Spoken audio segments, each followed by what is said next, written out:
Api perlawanan di tanah Maluku. Angin laut Maluku berhembus tajam pagi itu. Aroma garam bercampur dengan bau mesiu yang masih tersisa dari pertempuran semalam. Di tepi pantai Saparua, seorang pria berdiri tegap menatap. Namanya Thomas Matulesi. Namun rakyat memanggilnya dengan satu nama yang segera mengguncang kekuasaan kolonial. Kapten Patimura. Hari itu tahun 1817. Belanda kembali datang, ingin merebut tanah, rempah, dan harga diri rakyat Maluku. Pajak mencekik, kerja paksa, penghinaan terhadap para raja negeri, semuanya menumpuk seperti bara dalam dada rakyat. Dan Patimura adalah api yang menyalakannya. Saudara-saudaraku, tanah ini bukan milik Belanda. Kita berdiri di tanah leluhur kita sendiri. Hari ini kita tunjukkan bahwa Maluku tidak akan tunduk. Sorak menggema. Mereka bergerak menuju benteng Dorstede, simbol kekuasaan Belanda di Saparua.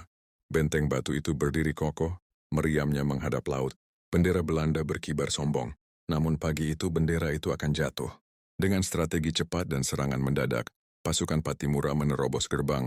Dentuman senjata, teriakan perang, dan bunyi pedang beradu memenuhi udara. Dalam hitungan jam, benteng itu jatuh ke tangan rakyat.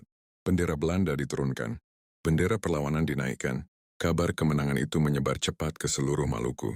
Negeri-negeri bangkit, rakyat yang selama ini takut kini berdiri berani. Patimura bukan lagi sekadar manusia. Ia menjadi simbol harapan. Namun Belanda tidak tinggal diam.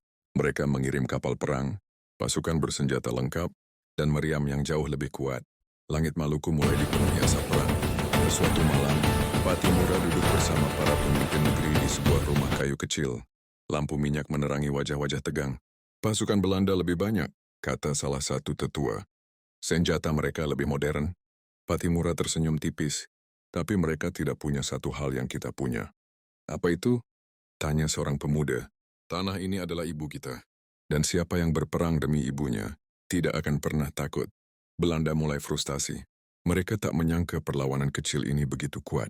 Nama Patimura menjadi momok. Setiap kali tentara kolonial mendengar bisikan Kapten Patimura, mereka gelisah. Namun perang panjang selalu menuntut pengorbanan. Di tengah perjuangan pengkhianatan muncul, seorang informan membocorkan lokasi persembunyian Patimura. Pagi itu kabut turun tebal di hutan. Patimura dan pasukannya dikepung. Tembakan terdengar dari segala arah. Pejuang-pejuang gugur satu persatu. Darah bercampur tanah basah. Seorang prajurit muda berteriak, "Kapten, lari! Selamatkan diri!" Patimura menggeleng. Pemimpin tidak lari dari rakyatnya. Ia berdiri tegap, senjata di tangan melawan hingga peluru terakhir. Akhirnya ia tertangkap, tangannya diikat. Namun kepalanya tetap tegak, matanya tak pernah tunduk. Ia dibawa ke Ambon. Rakyat berbondong-bondong melihat pahlawan mereka. Digiring tentara, ada tangis, ada doa, ada amarah tertahan. Di ruang pengadilan kolonial, seorang perwira Belanda menatapnya. "Kenapa kau melawan? Kau tahu kau tak mungkin menang." Patimura menatap balik tanpa gentar. "Aku tidak berperang untuk menang. Aku berperang agar anak cucuku tahu kami pernah berdiri dan melawan." Suasana hening, bahkan musuhnya terdiam. Hari eksekusi tiba. Tiang gantungan berdiri di lapangan. Langit mendung.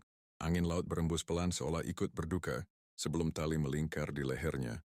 Patimura berkata lantang, "Selama masih ada rakyat yang mencintai tanahnya, penjajahan tidak akan pernah abadi."